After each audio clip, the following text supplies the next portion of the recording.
గౌరవనీయులు ఇదే గోదావరి కనిలో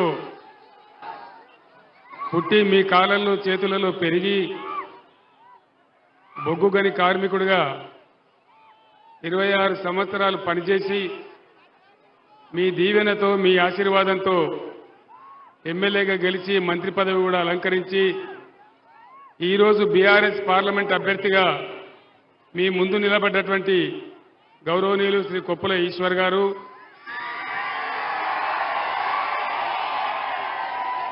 వేదిక పైన ఉన్నటువంటి మాజీ శాసనసభ్యులు, ఎమ్మెల్సీలు, స్థానిక సంస్థల ప్రజాప్రతినిధులు, పార్టీ స్థాయి రాష్ట్ర నాయకులు, మీ అందరికీ కూడా నమస్కారాలు.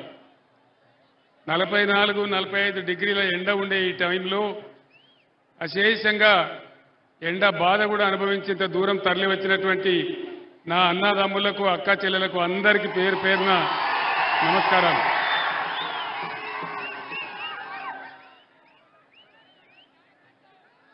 నలభై 48 గంటల తర్వాత నిషేధించబడిన నా గొంతు మళ్ళీ మాట్లాడుతున్నది.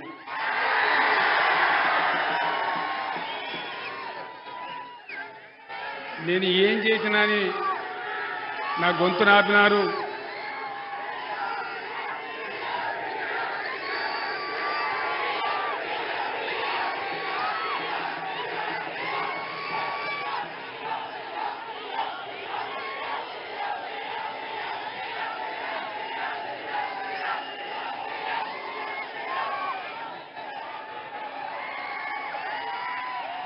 ఎందుకోసం నా గొంతు నొక్కేసినారు, ఎందుకోసం ఆపినారు?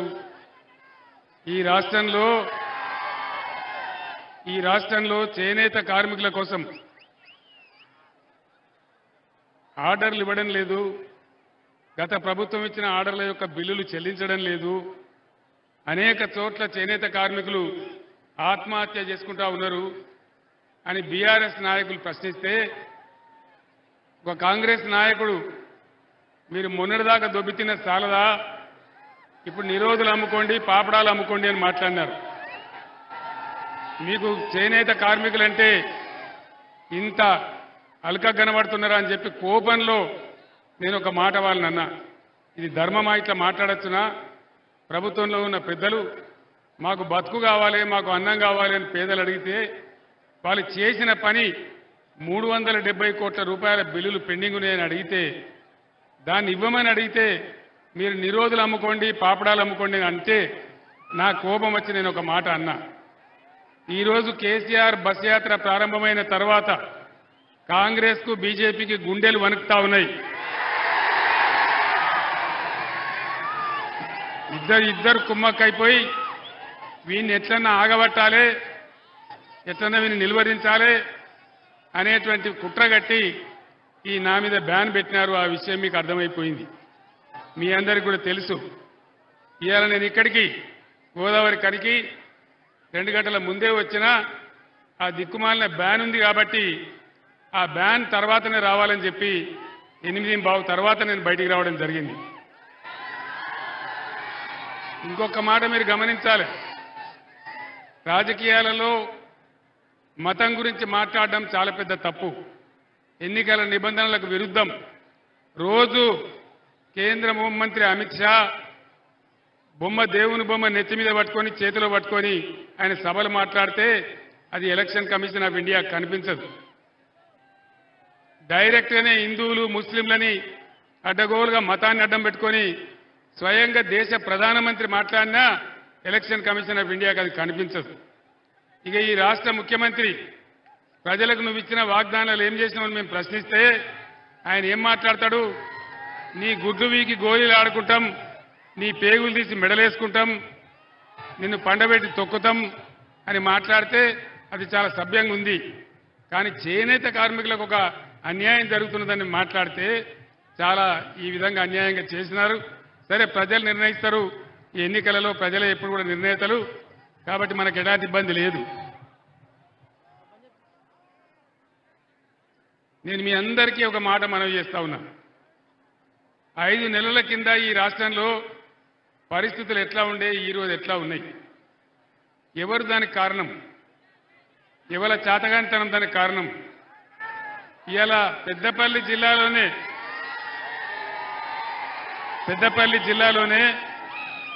50,000 ఎకరాలకు పైగా పంట పొలాలు ఎండిపోయినాయి. ఇప్పుడే ఎమ్మెల్యేలు మనోహర్ రెడ్డి గారు కానీ ఇంకా మిత్రులు కానీ ధర్మపురి ప్రాంతం వాళ్ళు కానీ నాకు చెప్తా ఉన్నారు 50,000 ఎకరాలకు పైగా పంట పొలాలు ఎండిపోయినాయి. ఎవరు దీనికి కారణం? గత 10 ఏళ్లలో ఎప్పుడైనా ఎండిపోయినాయా? పోయిన 10 ఏళ్లలో పొలాలు ఎండినాయా తెలంగాణలో? మరి ఈరోజు ఎందుకు ఎండుతా ఉన్నాయి? దయచేసి మీరు ఆలోచన చేయాలి. గత 9 సంవత్సరాలలో కరెంటు కోతలు లేవు, కడుపు నిండా కరెంటు ఉండేది. మరి ఈరోజు కరెంటు కోతలు ఎవరు పెట్టినారు?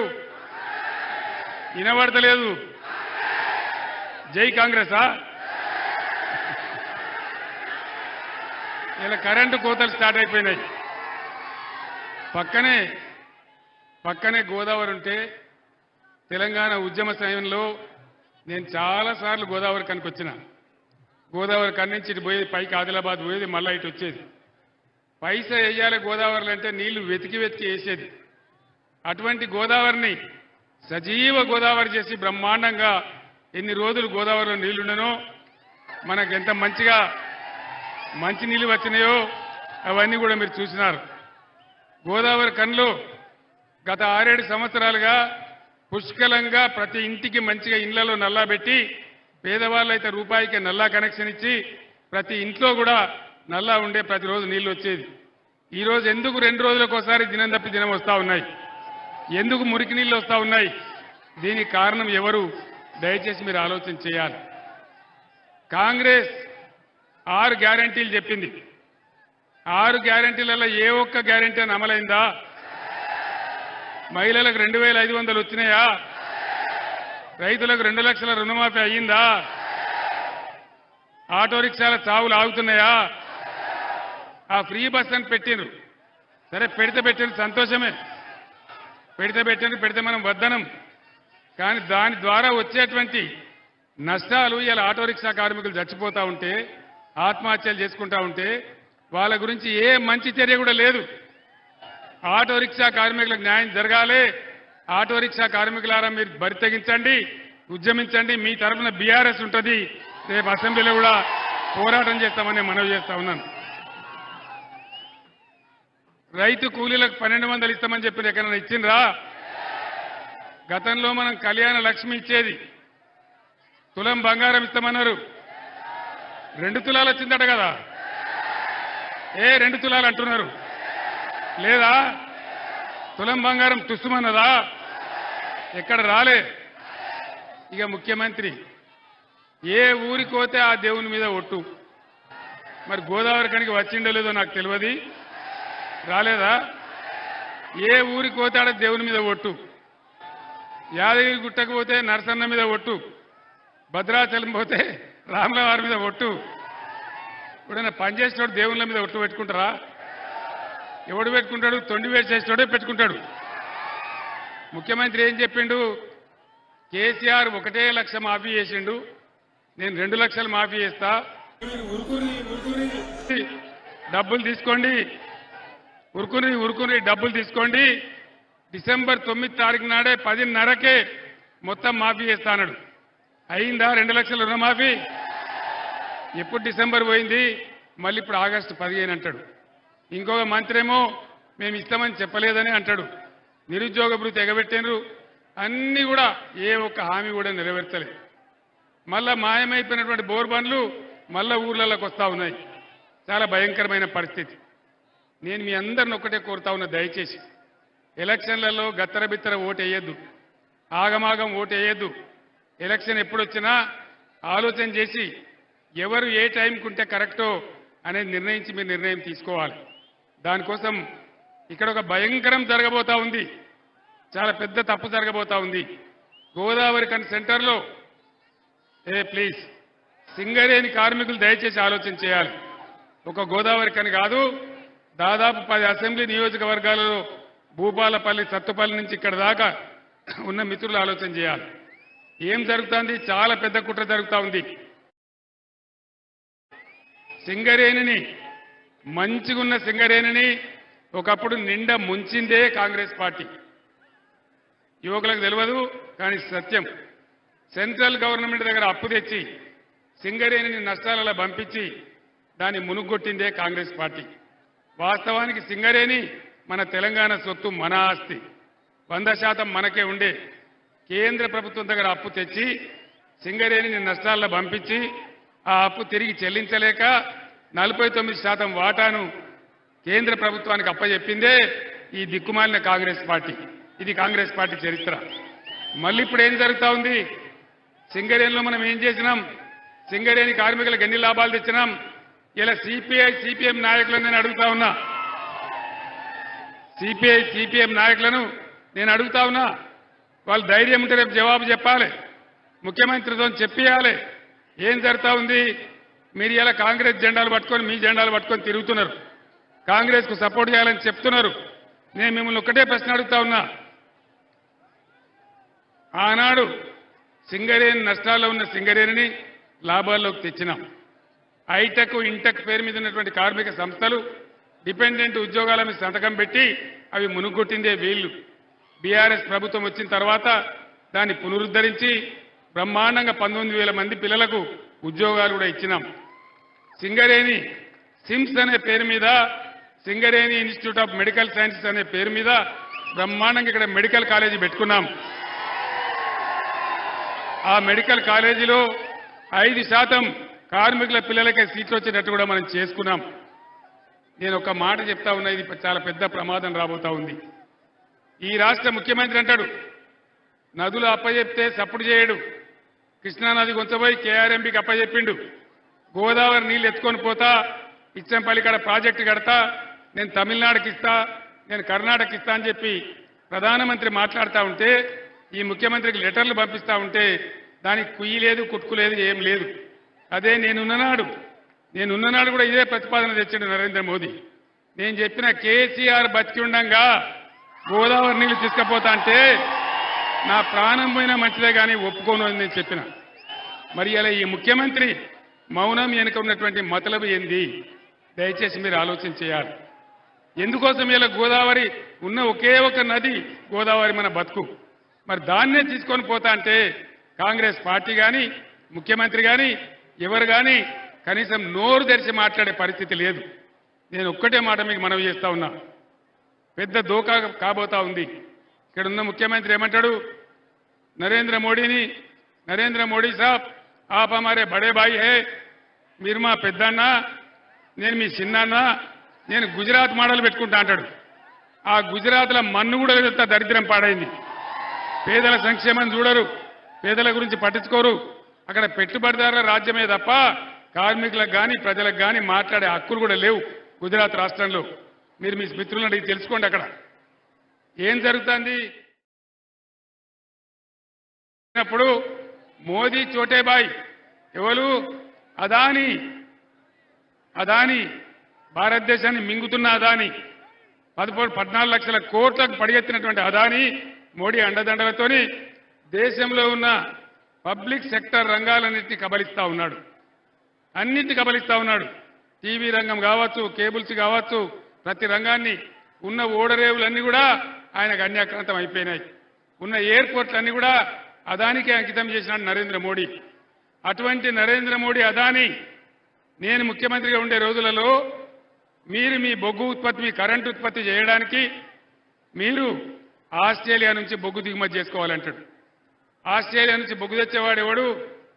అదాని, నరేంద్ర మోడీ తమ్ముడు. అంటే అదాని బొగ్గు కోసం అదానికి మన దగ్గర 4,000 టన్ను దొరికే బొగ్గును అక్కడ 28,000 టన్ను కొనమంటాడు. నేను ఒప్పుకోలే. నేను చెప్పిన నువ్వు ఏం చేసినా సరే, నా ప్రాణం పోయినా సరే నేను ఒప్పుకోను. నాకు సింగరేణి బొగ్గు ఉన్నది, నా సొంత బొగ్గు ఉన్నది, నీ బొగ్గు నాకెందుకు అని నేను చెప్పిన. ఇలా ఇదే ముఖ్యమంత్రి పోయి స్విట్జర్లాండ్లో దావోస్లో అదానికి పాటకు తెరిచొచ్చిండు, గేట్ తెరిచొచ్చిండు. అదాని గారు మీరు రాండి, తెలంగాణకు రాండి, 4 చేతులు దోసుకోండి అని సంతకాలు కూడా పెట్టి అదానిని పిలిచి వచ్చినాడు. పార్లమెంట్ ఎన్నికలు అవుడే ఆలస్యం. ఏం చేస్తారు? ఉన్న సింగరేణిని ఊడగొడతారు నరేంద్ర మోడీ, రేవంత్ రెడ్డి కలిసి. ఇది నిజమా కాదా మీ ఇంటికి పోయిన తర్వాత మీరు చర్చ చేయండి. ముఖ్యమంత్రి ఎందుకు పిలిచాడు అదానిని తెలంగాణకు? నేను ఎందుకు రానివ్వలేదు? నేను అడుగు పెట్టనియలే. బిడ్డ అడుగు పెడితే ఖబర్దారని చెప్పిన నేను రానియలే. కానీ ఇవాళ ఇదే ముఖ్యమంత్రి ఆహ్వానిస్తా ఉన్నాడు. తెలంగాణ సింగరేణికి కొంగు బంగారం, ఒక ఉద్యోగ వనరు, లక్షల మంది కార్మికులు వాళ్ళని అనుసరించుకుని అనేక మంది ప్రజలు బతికేటువంటి ప్రాంతం సింగరేణి. దీన్ని ఇంకా విస్తరించాలా. దీనికి అక్కడున్న బయ్యారం ఉక్కు గనులు కానీ, గోదావరి ఇసుక గనులు కానీ అవన్నీ సింగరేణికే ఇయ్యాలని చెప్పి నేనున్నప్పుడు నేను ఆలోచన చేసిన. సింగరేణి డైరెక్టర్ను నేను ఆస్ట్రేలియాకు, ఇండోనేషియాకు పంపించిన. ఎందుకోసం? అదాని పట్టుకొని కోర్టు గడిస్తా ఉన్నాడు. మనం కూడా పోయి అక్కడ ఎందుకు పట్టుకోవద్దు? సింగరేణి కంపెనీ ఆస్ట్రేలియాలో, ఇండోనేషియాలో పెట్టమని నేను చెప్పిన. కానీ ఇవాళ అదాని బొగ్గు తీసుకుందామని ఈ ముఖ్యమంత్రి ప్రయత్నం చేస్తూ ఉన్నాడు. ఇది తేడా. రాబోయే రోజులలో ఈ ఇంత సింగరేణి ఊడగొట్టి అదానికి అప్పగిస్తే మన కార్మికుల నోట్లో మట్టి, మన ప్రజల నోట్లో మట్టి, మొత్తం సింగరేణి ప్రాంతాలన్నీ కూడా మన బతుకులు బొగ్గయ్యే పరిస్థితి ఉంటుంది. సింగరేణి కార్మికులు ఈ మాటను చైతన్యంతోనే ఆలోచించాలి. మీ నిర్ణయం అట్లా తీసుకోవాలని నేను కోరుతా ఉన్నా. ఇది చాలా ప్రమాదం, తెలంగాణకు ప్రమాదం. ఇవాళ మీరు పార్లమెంట్లో గనక బీజేపీనో కాంగ్రెస్ను గెలిపిస్తే నేను కూడా ఏం చెయ్యలేను. నేను నా వల్ల కూడా ఏం కాదు. అదే కొప్పుల ఈశ్వర్ గెలిస్తే, ఈ గడ్డబిడ్డ గెలిస్తే మొత్తం బీఆర్ఎస్ ఎంపీలు పార్లమెంటులో ఎగిరి గంతేసి కొట్లాడి పీక పట్టుకొని బిడ్డ మా సింగరేణి ఎట్లా ముస్తామని చెప్పి కొట్లాడతారు తప్ప సింగరేణి మాత్రం మునిగిపోతుంది. మీ బిడ్డగా ఇలా గోదావరి సెంటర్లో, గోదావరి కన్లో నేను చెప్తా ఉన్నా, మీ కళ్ళ ముందే ఇది జరుగుతుంది. తస్మాత్ జాగ్రత్త అని చెప్పి నేను మీ అందరినీ కోరుతా ఉన్నా. ఆనాడు ఉద్యమంలో ఒక దీపంతో మరో దీపం వెలిగించినట్టు ఎప్పుడైతే తెలంగాణకు ప్రమాదం వస్తుందో, ఎప్పుడైతే తెలంగాణ ప్రమాదంలో పడుతుందో మనం అందరం ఏకం కావాలి. సరైన నిర్ణయాలు తీసుకోవాలి. ఎలక్షన్లు వస్తాయి పోతాయి, కానీ ఎవరు గెలిస్తే మన హక్కులు కాపాడతారు, మన నదులు కాపాడతారు, మన సింగరేణి కాపాడతారు. దయచేసి ఆలోచన చేయాలని నేను కోరుతా ఉన్నా.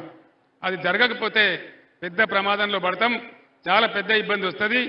దానికోసం మీ కాళ్ళల్లో చేలల్లో మీ మధ్యలో పెరిగిన బిడ్డ, మీ బిడ్డ, సింగరేణి కష్టం తెలిసిన బిడ్డ ఈశ్వర్ గెలిస్తేనే తప్పకుండా మన హక్కుల కోసం కొట్టాడతాడు. కాబట్టి దయచేసి అన్ని వర్గాల ప్రజలు కూడా ఆలోచించి గోదావరికి అనుకున్న ఈ వైభవం, మంచిర్యాలకున్న వైభవం, ఇలా భూపాలపల్లి, సత్తుపల్లి, కొత్తగూడెం ఉన్న వైభవం సింగరేణిని కాపాడుకోవాలంటే ఖచ్చితంగా బొగ్గు గారి కార్మికులు ఉన్నటువంటి పక్షాన ఉన్నటువంటి ఈయన గెలిస్తేనే బ్రహ్మాండంగా జరుగుతుంది.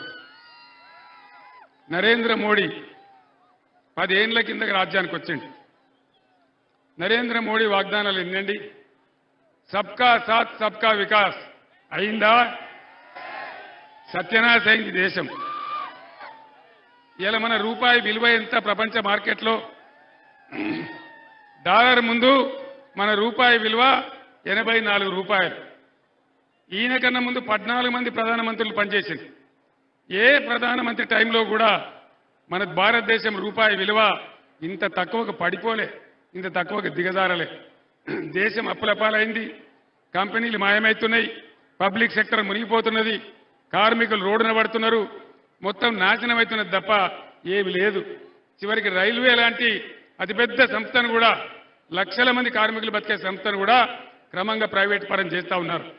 బ్యాంకులు ప్రైవేట్ చేస్తూ ఉన్నారు, ఎల్ఐసిని ప్రైవేట్ చేస్తూ ఉన్నారు. ఈ నరేంద్ర మోడీ రాజ్యంలో ప్రైవేటైజేషన్ తప్ప ఇంకోటి లేదు. ఒకప్పుడు నేషనలైజేషన్, ఇప్పుడు ప్రైవేటైజేషన్.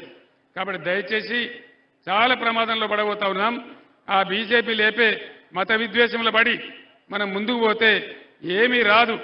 బేటీ పడావో బేటీ బచావో, ఎవల బేటీ ఎక్కడ బేటీ అని అన్నదా? జన్ధన్ ఖాతా రూపాయి వచ్చిందా?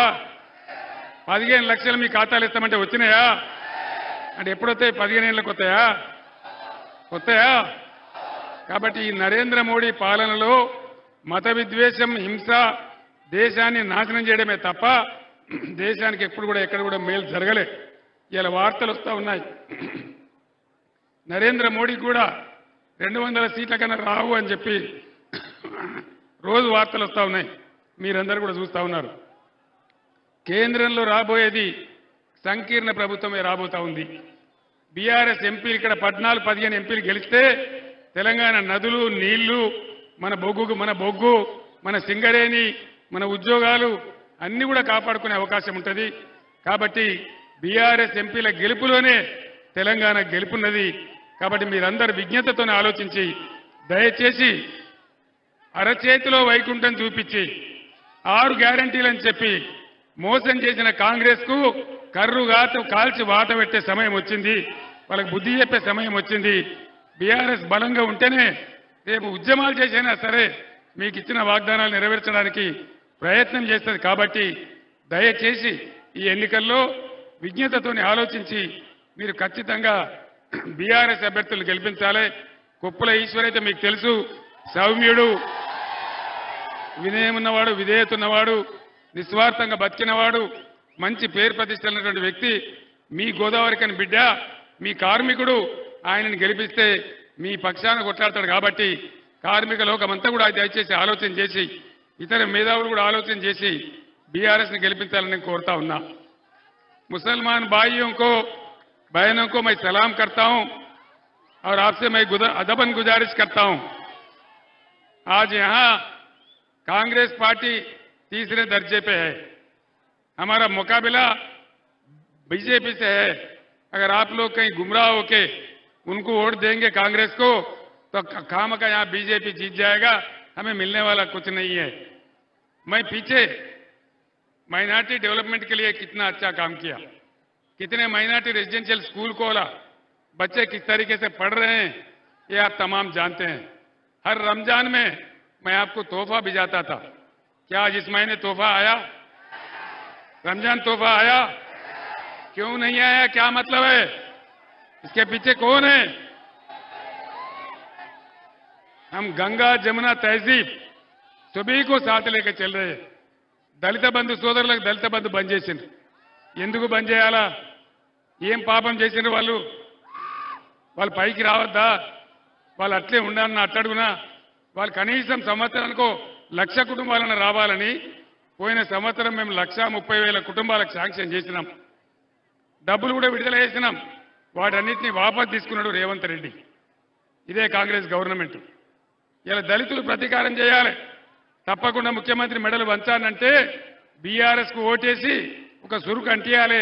అప్పుడే క్యాలొస్తుంది తప్ప లేకపోతే రాదు. మరొక్క మారు మీ అందరిని మీ బిడ్డగా నేను కోరుతా ఉన్నా. ఆనాడు 2001లో ఈ జెండా ఎగరేసి ఎవడు లేనినాడు, నా ఎంబడి పిడికెడు మంది లేనినాడు తెలంగాణ వస్తే తప్ప తెలంగాణ బాధలు తీరాయని నా ప్రాణాలు అడ్డం పెట్టి ఈ తెలంగాణ కోసం నేను పోరాటం చేసిన. చావు నోట్లో తలకాయ పెట్టి తెలంగాణ నేను తెచ్చిన తర్వాత సింగరేణి బాగు చేసుకున్నాం, ప్రాజెక్టులు కట్టుకున్నాం, నీళ్లు తెచ్చుకున్నాం, కరెంటు తెచ్చుకున్నాం, మంచినీళ్లు తెచ్చుకున్నాం, పేద సాధనలు ఆదుకున్నాం. ముసలి వాళ్ళకి 4,000 పెన్షన్ వచ్చిందా? రాలేదా? ఏ 6,000 ఇచ్చిందట? లేదా? మొత్తం అయిపోయినాయి. మా వాగ్దానాలు అమలైపోయినాయి అంటున్న ముఖ్యమంత్రి. కాలేదా? మనము ఆ రోజు 200 రూపాయల పెన్షన్ 2,000 చేసినాం. వాళ్ళని కడుపులో పెట్టుకున్నాం. టైంకు ప్రతి నెల డబ్బులు ఇచ్చి బ్రహ్మాండంగా వాళ్ళని ఆదుకున్నాం. 4,000 ఇస్తామని వాళ్ళని మోసం చేసి చివరికి ముసలోళ్ళది నేను ఇచ్చిన 2,000 కూడా జనవరి నెలలో రాకుండా ఒక నెల కట్ చేసినారు. మీ అందరికి తెలుసా విషయం? వాళ్ళు కూడా ఇప్పుడు బాధపడతా ఉన్నారు. నేను మీ అందరినీ కోరేది, నేను ఒక్క మాట మీకు మనవి చేస్తా. ఇటువంటి అక్రమాలు చేసిన కాంగ్రెస్ ఇది శానకాలం ఉండదు, గడబడవుతుంది. మళ్ళా వచ్చేది బీఆర్ఎస్ రాజ్యమే. డెఫినెట్ గా వస్తుంది. ప్రజల దీవెనతోని ప్రజల అండదండలతోని ఖచ్చితంగా మళ్ళా గవర్నమెంట్ బీఆర్ఎస్ వస్తుంది. అన్ని కూడా బ్రహ్మాండంగా చేసుకుంటాం, అన్ని రకాలుగా ముందుకు పోతాం. అందువల్ల నేను మిమ్మల్ని కోరేది, ఈ పార్లమెంట్ ఎన్నికలలో ఖచ్చితంగా బీఆర్ఎస్ అభ్యర్థులు గెలిస్తేనే తెలంగాణకు బలం. తెలంగాణ దళం బీఆర్ఎస్, తెలంగాణ గలం బీఆర్ఎస్. కాబట్టి బీఆర్ఎస్ అభ్యర్థులు గెలిస్తేనే తెలంగాణ హక్కులు కాపాడతాయి. సింగరేణి మనది మనకుంటది, కొట్లాడతాం. నదుల నీళ్ళు ఎక్కడికి పోవు, అన్ని వర్గాల ప్రజలను కాపాడుకుంటాం, అందరినీ కలిపి ముందుకు తీసుకొని పోతాం. కాబట్టి దయచేసి బీఆర్ఎస్ అభ్యర్థుల్ని గెలిపించాలని కోరుతా ఉన్నా. మరొక్కసారి మీ అందరిని నేను మనవి చేస్తా ఉన్నా. ఇవాళ గోదావరి కనిలో 43-44 డిగ్రీల ఎండ ఉన్నది. అయినా కూడా మీరు ఇంత పెద్ద సంఖ్యలో వచ్చి బ్రహ్మాండమైన స్వాగతం తెలిపినందుకు పేరు పేరున మీ అందరికి కూడా ధన్యవాదాలు తెలియజేస్తూ నేను సెలవు తీసుకుంటా ఉన్నా. జై తెలంగాణ, జై తెలంగాణ.